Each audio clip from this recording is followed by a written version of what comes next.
மக்கள் அனைவருக்கும் வணக்கம். நான் உங்கள் வழக்கறிஞர் பாலு. இந்த வீடியோ இப்போ எதை பற்றி அப்படின்னா தொடர்ச்சியாக இந்த நெட்டூர் தேரி பகுதியில் பள்ளிக்கூடம் சார்ந்த அதுக்கு பின்புறம் உள்ள பகுதியில் ஆக்கிரமிச்சிட்டாங்க அப்படின்னு சொல்லி தொடர்ச்சியாக குற்றச்சாட்டு இந்த மாதிரி நிறைய புகார் அது எனக்கு வந்தவனமாக தான் இருந்துச்சு. இது எப்போத்துலேருந்து கடந்த ஆண்டு இறுதியிலேருந்தே இந்த மாதிரி பிரச்சனை வந்துச்சு.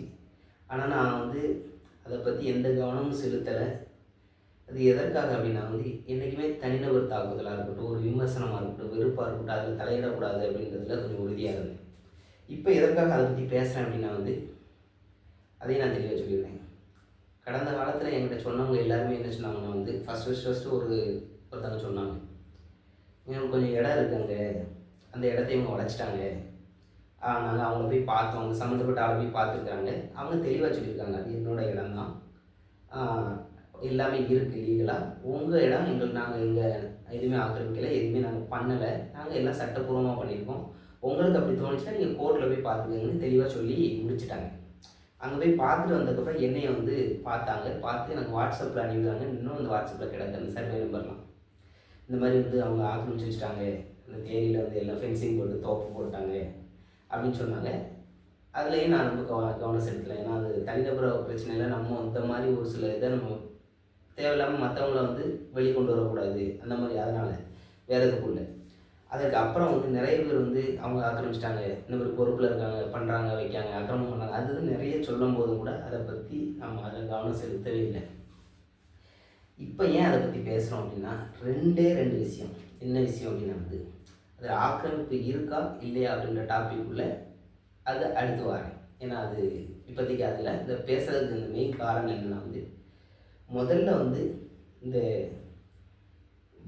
இது ஐயனார்குளம் பகுதியில் காட்டுக்குள்ளே வனவிலங்கு கால்நடைகள் மேய்க்க போகிறாங்க இல்லைங்களா, அதோடைய பாதை அடைச்சிட்டாங்க. அங்கே மேய்ச்சிட்டு அந்த நம்ம கிராமம் சுற்று வட்டார கிராமத்தில் இருக்கக்கூடிய விலங்குகள் கால்நடைகள்லாம் போயிட்டு வந்துட்டு இருந்த பாதையை அடைச்சிட்டாங்க அப்படின்னு சொல்லி ஒரு குற்றச்சாட்டு.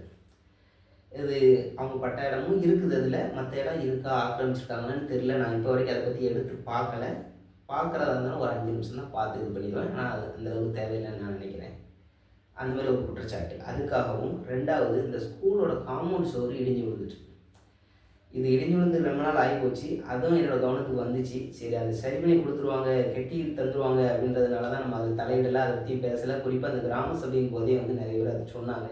நம்ம அதை பற்றி ஒரு சில இது வேண்டாம் அப்படின்னு இருந்தோம். ஆனால் இன்றைக்கி அதை பேசக்கூடிய ஒரு தேவை அந்த காட்டிலேருந்து மழை பெஞ்சு தண்ணி வர்ற இதில் இவங்க மண்ணை கொட்டி ஃபென்சிங் போட்டு வச்சுருக்கனால தண்ணி தேங்கி தண்ணி போக வழி இல்லாமல் அந்த ஸ்கூலோட காம்பவுண்ட் சுவர் இடிஞ்சு விழுந்துச்சு. அதான் உண்மை.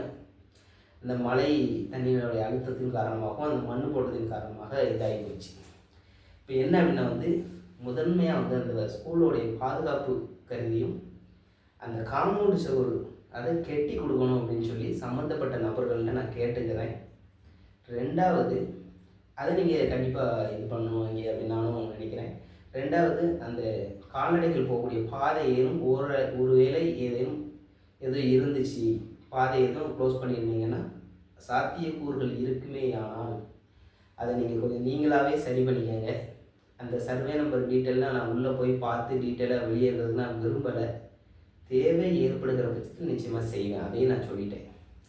எதற்காக அந்த வீடியோலாம் நான் போட வேணான்னு சொல்லிச்சு. கிட்டத்தட்ட ரொம்ப நாளுக்கு முன்னாடியே இது மாதிரி எத்தனையோ தகவல் வந்தாலும் அதில் தலையிடலை. இப்போ அதன் வாயிலாக வாழ்வாதார பிரச்சனை, அதாவது கால்நடை மேய்க்கக்கூடியவர்களுக்கு ஒரு பிரச்சனை.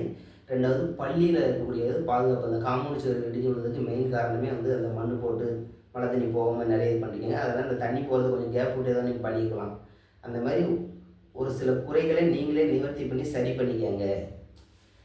இது தொடர்ச்சியாக நாங்கள் ஒரு இயக்கமாக வச்சு ஒரு குழுவாக வச்சு ஒருங்கிணைச்சு கொண்டு போயிட்டு இருக்கிற மெயின் காரணமே இது போன்ற பிரச்சனைகளை தொடர்ச்சியாக நீங்கள் சொல்லுங்கன்னு சொல்லி தான் ஒரு குழுவை நாங்கள் வச்சுருக்கோம். அதில் தொடர்ச்சியாகவே நிறைய பேர் என்னை சொல்லிகிட்டே இருக்காங்க. ஆனால் தனிநபர் இதுனாக்கல நான் அதில் கவனம் செலுத்தலை. இப்போ பொதுவான ஒரு பிரச்சனைக்கு அந்த இடம் மட்டும் பர்டிகுலராக ஒரு இது சர்ச்சையில் சிக்கியிருக்கு. அந்த குற்றச்சாட்டுக்காக இந்த காணொலியை நான் வெளியிடுறேன். ஆனால் சம்மந்தப்பட்ட நபர்கள் அது உடனடியாக அதை சரி செய்து கொள்ளுங்கள். இது ஒரு கவனயின்மையின் காரணமாக என்ன ஆகும் அப்படின்னு அடுத்த கட்ட நகர்வுக்கு நகர்த்தாதீங்கன்றதை இந்த வீடியோவில் கேட்டுக்கிறேன். நன்றி.